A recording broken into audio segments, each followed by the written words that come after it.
Need a tool, make a tool.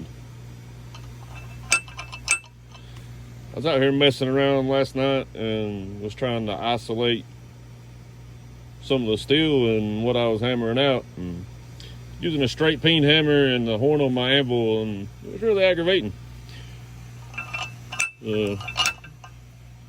That made me a blacksmith guillotine.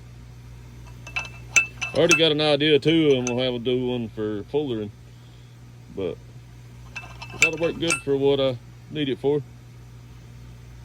I know my welds suck, but they fucking hold. Thanks for watching.